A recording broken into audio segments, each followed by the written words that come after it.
I don't even know. I don't even know anymore. I don't even know. But here I am. Welcome to a podcast.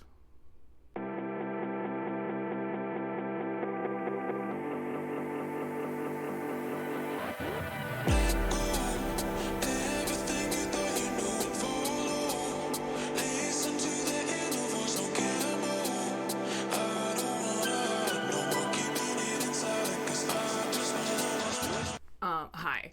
Hello. Another new setup. Yes. Is it gonna last? Probably not.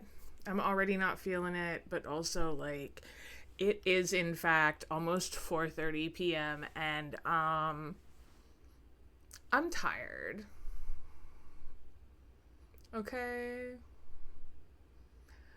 Estoy cansado. Je suis fatigué. I am tired.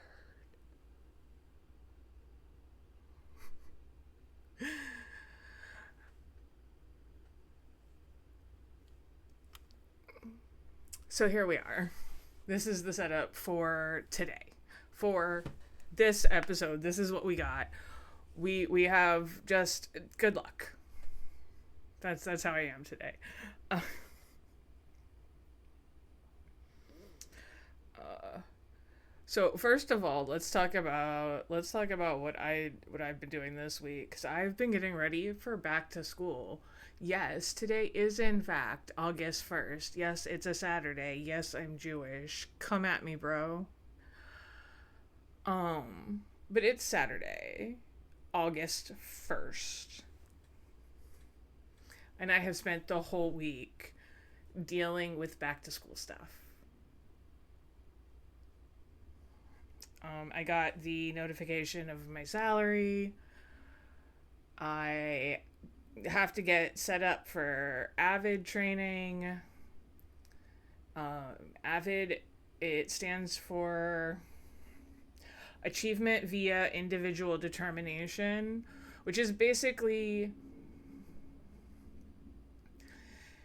any person can learn good study habits and skills. Anyone can learn those particular skills.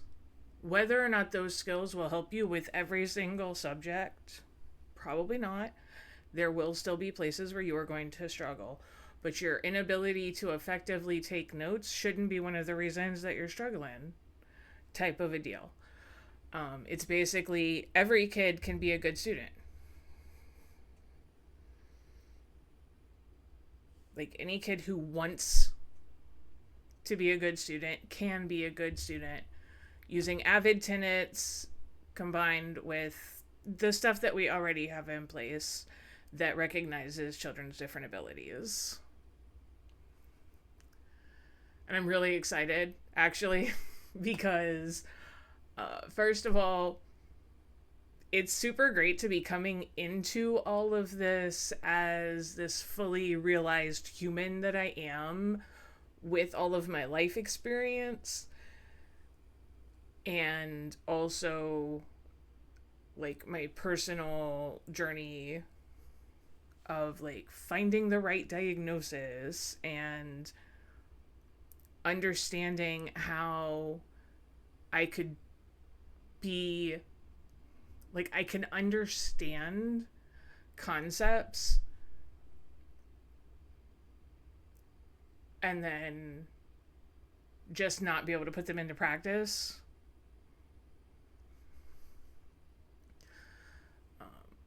Or, being able to tell the kids that I am, in fact, the same type of teacher that I was as a student. I am. It's not super great all the time. But it does get me some leeway when I forget very important things that are not in the grand scheme of things that important, but they are important. If you promise something and then you forget to stop at the store on your way back to work the next morning because it's different and your brain's on autopilot. Yeah.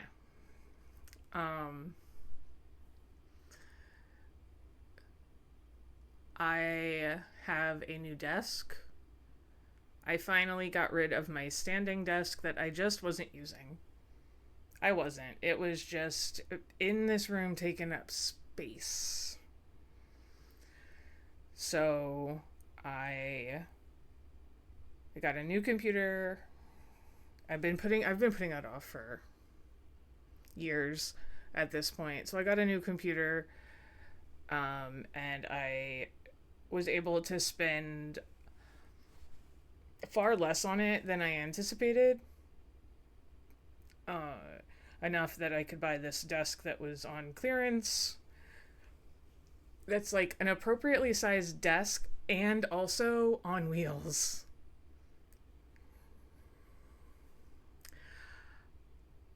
I got it from Office Max, which means that none of the instructions included words. I hate spatial reasoning tasks more than I hate math. More than I hate math. I hate spatial reasoning tasks, like putting stuff together that is 3D based on 2D images.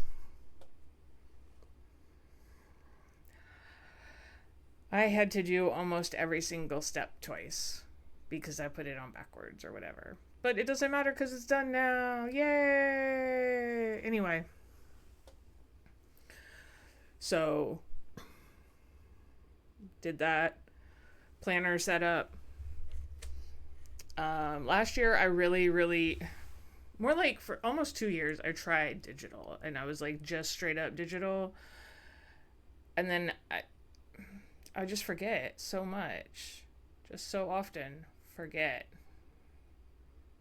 to like set up the next month or whatever. So we're going back to something that I have done before that actually sort of works with the way my brain is. It's travel journaling, which for me means that I've got a knockoff. This is a knockoff travel journal. I almost never review things. I did review this system on Amazon. It is a very good TN dupe. Traveler's Notebook, like that system. It's a very good dupe for that. For somebody who's never actually used like the Traveler Notebooks, the system itself, this does well. And it's so, the price point is so different. It's not even funny. But all I have is 2 notebooks. This first one here is a yearly. It comes undated, but I went through and I dated everything for the year. And no, I'm not showing you where there's actual plans, but I will show you. This is what the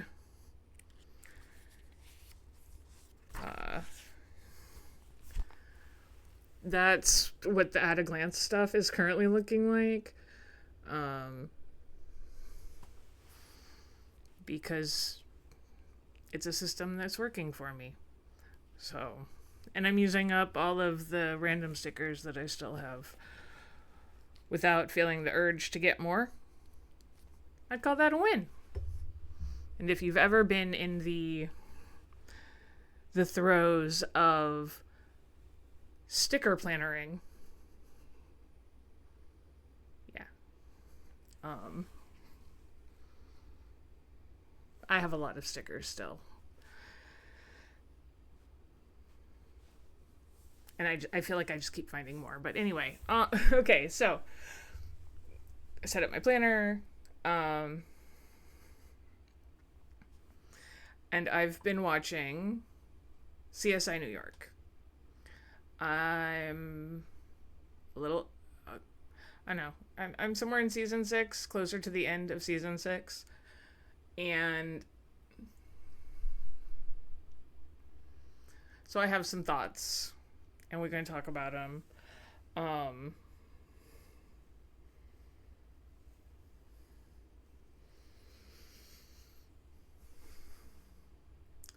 So first of all,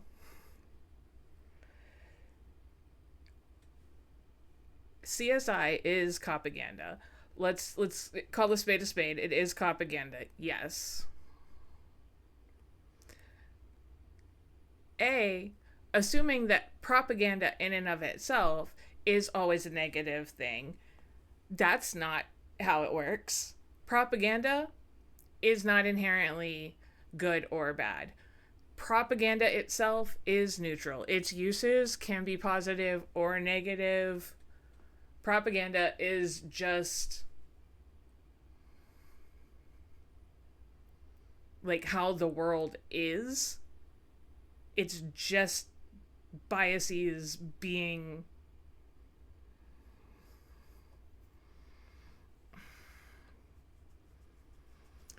everybody is inherently biased, right? And everybody is going to talk up something they like, and to different extents minimize the less than savory parts of whatever it is that they enjoy. And I think trying to pretend that there is any type of media that does not do that, including journalism, is doing the entirety of humanity a disservice. Everybody has a bias. And media, when you are aware of the bias, media can still be neutral. Not all the time. Sometimes there's just too many issues with it. But if your only issue is that it portrays law enforcement in a positive light at all,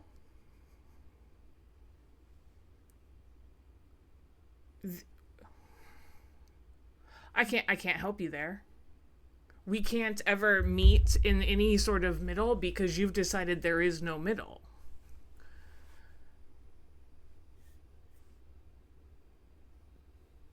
But just like propaganda itself is inherently neutral, copaganda is neutral.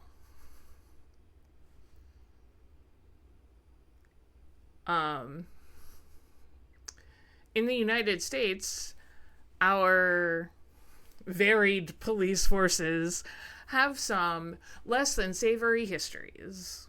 Yeah. And a lot of especially white men in policing are ignoble actors, shall we say. Unfortunately, the things that have become expected in that line of work tends to perpetuate itself.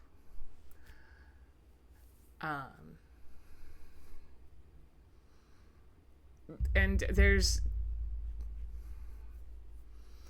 things to be said about overhauling the entire judiciary system, but we're not there right now.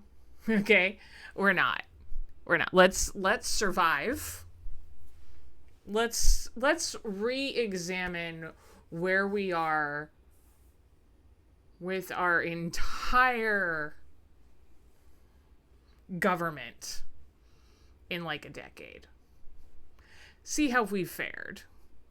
Then we can reevaluate dismantling, defunding, redistributing funds, all of that stuff. Okay? Because I'm all about defunding in ways that are logistically sound, in ways that help to identify and mitigate the actual problems affecting communities. I don't think that defunding the police in order to fund other types of emergency services means that we should just suddenly have fewer cops around. I think that if we can figure out how to respond to different types of situations in ways other than sending out an armed police officer, that's probably a good idea. So, um, so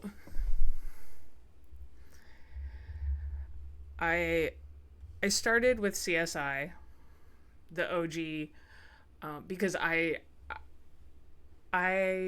didn't really watch CSI Miami or CSI New York. I don't know that I saw a full episode of CSI New York until I recently started binging it. I don't think I did. Um, and the only reason I saw any CSI Miami is because there was some time there where I was living at home and my dad was like into the syndication of it all or whatever. So there we are.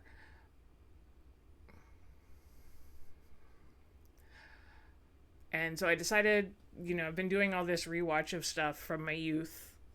Um, so I started watching CSI and I got through all of the original series. And then I started watching CSI Miami.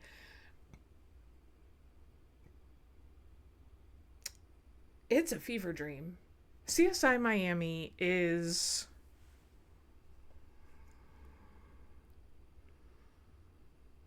I,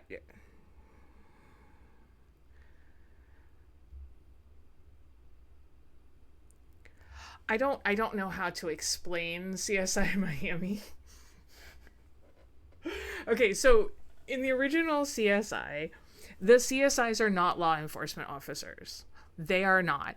They are full 100% just scientists. Okay? Yes, they can qualify with weapons to have weapons out in the field. Having a weapon out in the field is not like a requirement for them. There's like a whole bunch of stuff, right? And it's that line is like so very clearly drawn, especially in the beginning with when it's Gil Grissom who's in charge of the crime lab. He is very much not a cop. He's not a cop.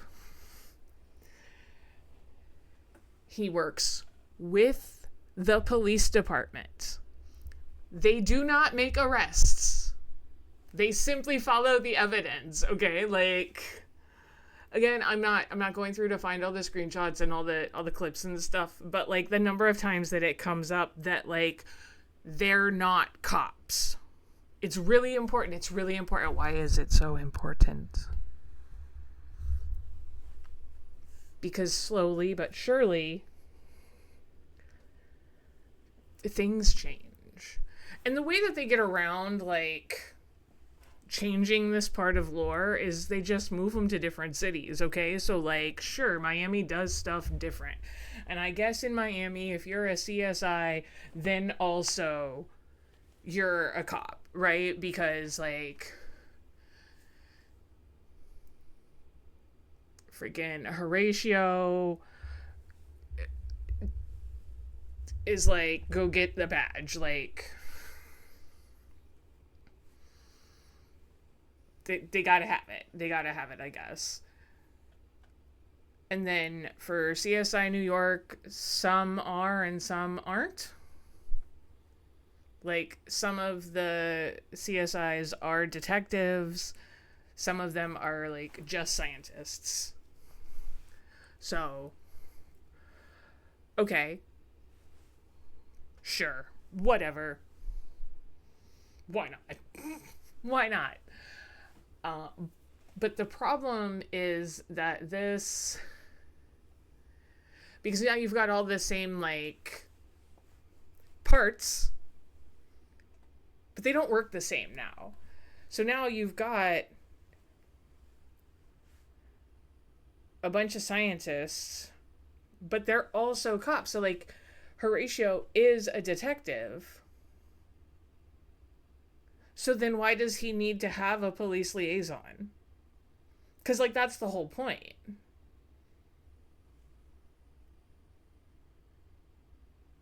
right?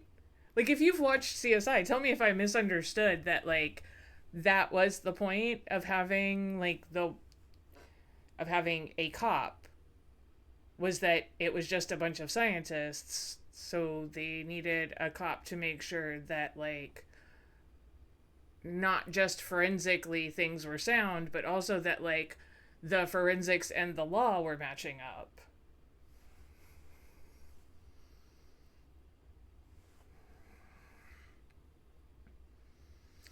Anyway, like, and no shade, obviously, to Bruckheimer, because the first CSI started airing in 1997, and now it's 2026. And A, that revival, I haven't watched it yet. I'm not gonna lie to you. But B,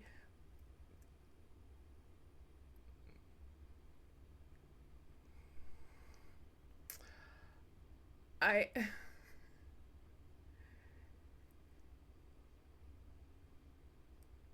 the man found a formula that worked and then stuck with it. Okay, like, get your bag. I just that was one of the things, and the more that I watch, the more I'm just like, okay, like, you have CSI, which is science meets Law and Order. You know, like, we had Law and Order for so long, and then Bruckheimer was like, but what if we showed how all of that evidence gets put into a cohesive story?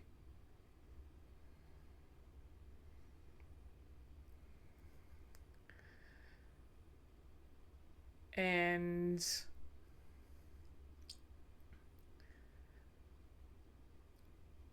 one of the things that I've always liked about these really long running crime shows is the lack of focus on interpersonal relationships with the main cast.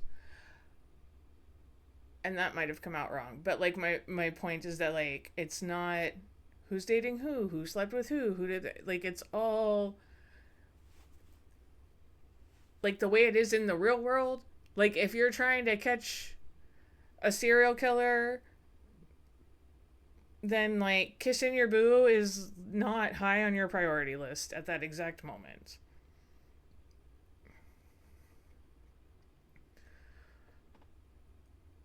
Or, like, just because you're on screen together doesn't mean you have to remind each other that you love each other because, like, you're together, you know that. So I always liked how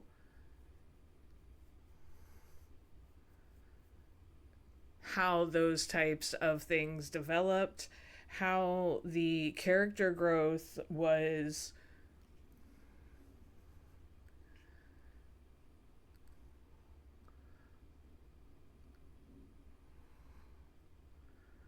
the character growth is always there.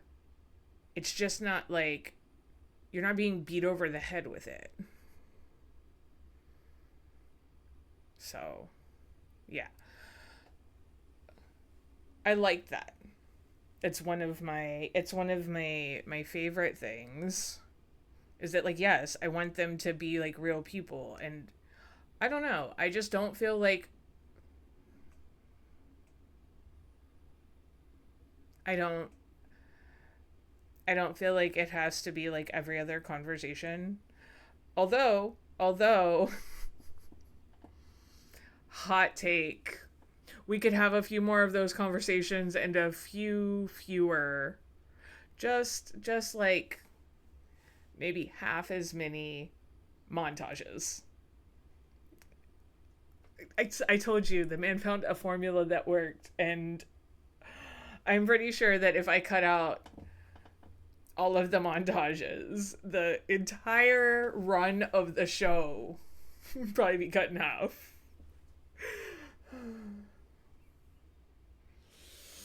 Um, and that gets worse as it goes on. That definitely gets worse. And by the time we're here in CSI New York, I'm just like skipping the montages. Um, but like CSI itself is not. I don't think that it's even really copaganda. Not because it doesn't paint law enforcement in a good light, it does most of the time. But I think that CSI is at its core wish fulfillment. This is what we wish law enforcement was like. We wish that the people that are there doing the thing day in and day out, we wish that 98% of them were so amazing that when that 2% shows up, everybody bands together and gets that nasty, rotten, bad apple straight out. That every time they find out that one of their own is the perpetrator, the look of disgust isn't like, it just, everybody's upset, everybody wants it to be different. You know, we want our law enforcement officers to be stand up, not necessarily inhuman, but we want our law enforcement officers, we want their struggles to be something like, oh no, I could also be jaywalking here. Not like, let me take kickbacks from a trafficking ring.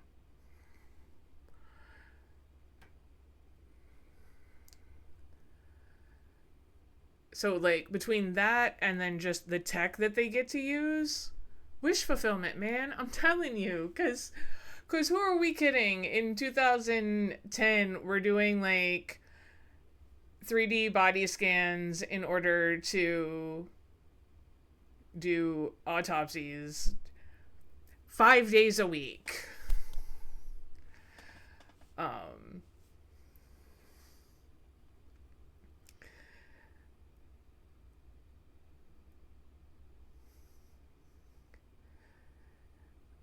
but it's, look what we could do with this if it was being used correctly. Although I got real nervous. There was an episode I recently watched. They're trying to catch a serial killer. They're trying to catch a serial killer, and Mac, who is the lead in CSI New York, he tells somebody to start going into private feeds. Heck, even use Homeland Security if you have to. And because it's 2026 and flock cameras are everywhere and being used inappropriately over and over again, that's where my brain went. And I had a moment of, ew, we didn't do that well. But I understand how in the wish fulfillment world, Mac has to explicitly say, use it this way. It's not just doing it all the time. Except in order for it to be doing it all the time, it has to be doing it all the time. You can't turn it on in the middle and get something from before you turned it on unless it was on already. I'm just saying. I'm just putting that out there. And that's the problem with flock cameras. So, but it's wish fulfillment. You know, we get the bad guy. The bad guy is always the bad guy, unless it's like so very obviously an accident that like nobody even tried to cover it up. It was literally just a tragic accident.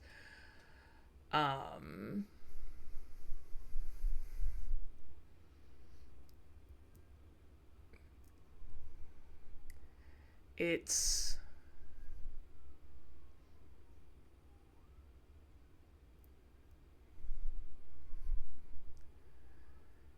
it's the same way that I feel about Law and Order in general, because it's been the same premise there, is that, like,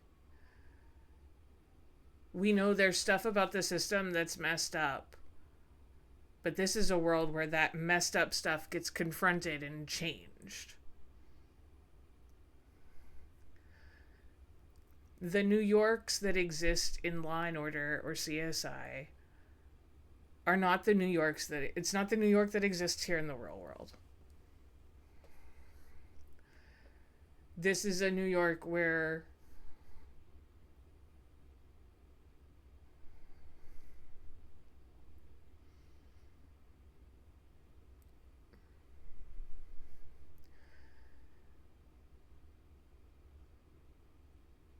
the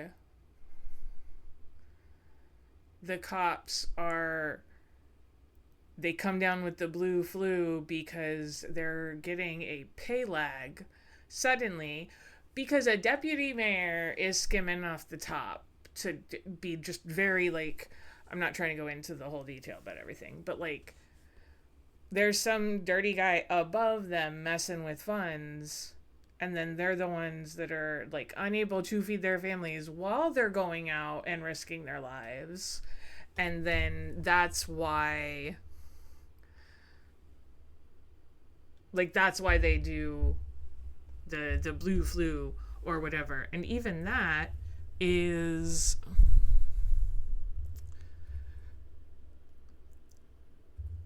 it shows more than one side. Like, there's the police officers who continue going to work, there's the people who are police officers who stop going to work, and there's the people who are just scientists. And it shows, like, all the different parts of that, and they have, like, actual, like, empathy for each other. I don't know. I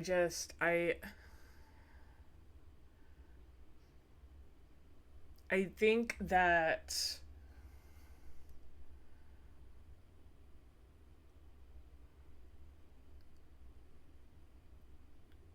I think that the ability of people today to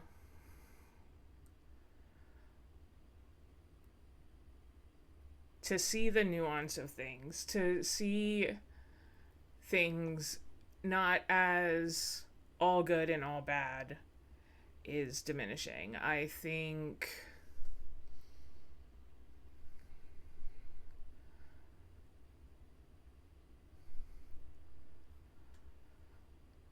think that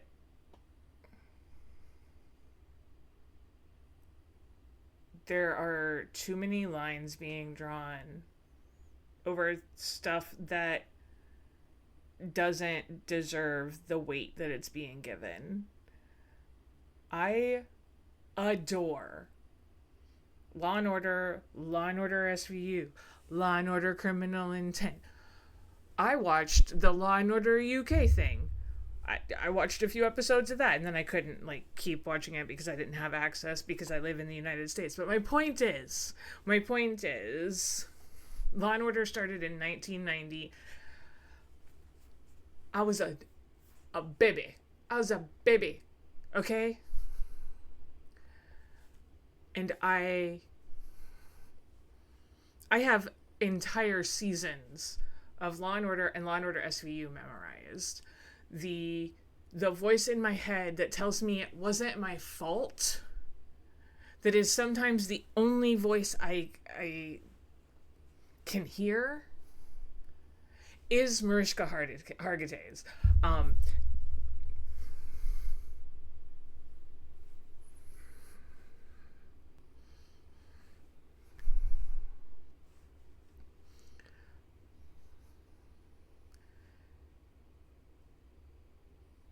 And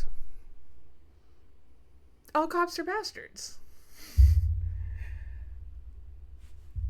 Because when I watch Law and Order, when I watch CSI, when I watch Criminal Minds, when I watch, I don't know, whatever. I I'm not looking at it and going, "Oh, they want me to love cops. They want me to love their main characters who happen to be cops." Um that doesn't mean that I don't think that there's some shady stuff that occasionally happens in order for things to be allowed, because I was in the military and I know what kind of stuff the military gets to have a say in if it's being uh, if the United States military is like in a production, it has a lot more say than you realize. You want to talk about propaganda? I'm just gonna. Okay. Relatively speaking, the city of New York has jack shit on the United States military when it comes to being able to look good or bad or whatever. But that's not what these shows are. It's not what they've ever been. These shows have been about wish fulfillment. Um, and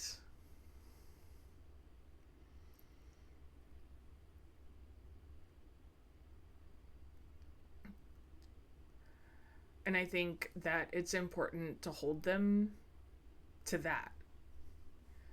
It's important to take away the goodness that is in these shows, because that's how we can expect better.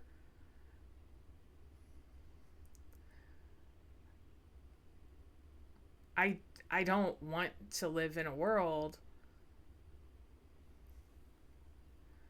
where only the main characters are the good ones. I want to live in a world where the bad actors are few and far between. I want to live in a world where people who take an oath to serve and protect think that that means something. Where nobody is above the law, even when it sucks. And that's what these shows give us. These shows give us people in power getting their just desserts. Finally being caught and held accountable. So the people doing the holding accountable are also cops. How is that the problem we're having with this media?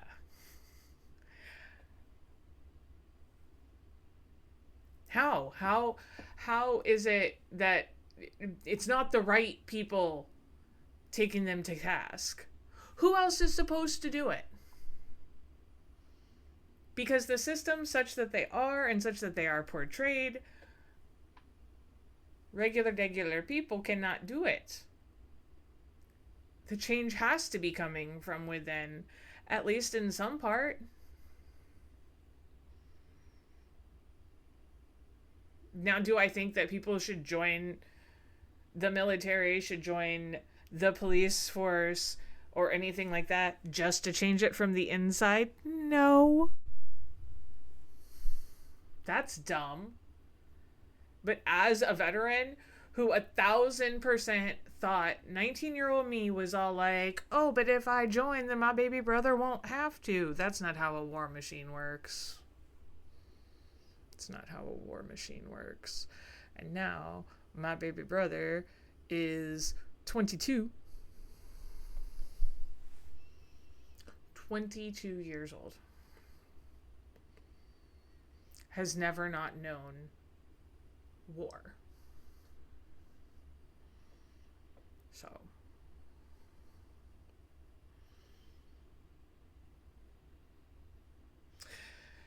Anyway. Yeah. I don't know, that's my thoughts about CSI and copaganda that's not copaganda, I guess.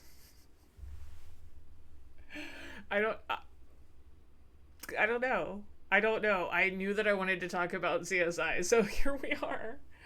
Um I wasn't really planning on it being about copaganda until I started recording, and then that's what it was about. Um cuz ooh, there's a lot of other stuff we could talk about when it comes to CSI, but it has already been uh we're closing in on 45 minutes here already, so we're going to save that. We're going to save that for another day. Um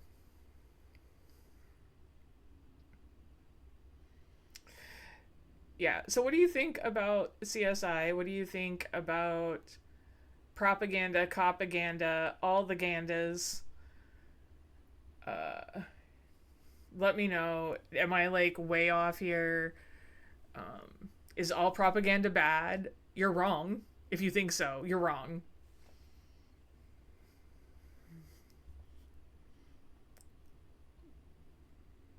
Propaganda is just marketing. um, but like, feel free to leave engagement for me if you disagree or if you agree. Whatever. Uh, I don't know what I'm gonna talk about next week, but it's probably gonna be an icy cold take, just like all the rest of them. You'll have to show up to find out. I still don't remember how I used to end things, so you know what? We'll take it real old school since we're talking about the police and the military and stuff.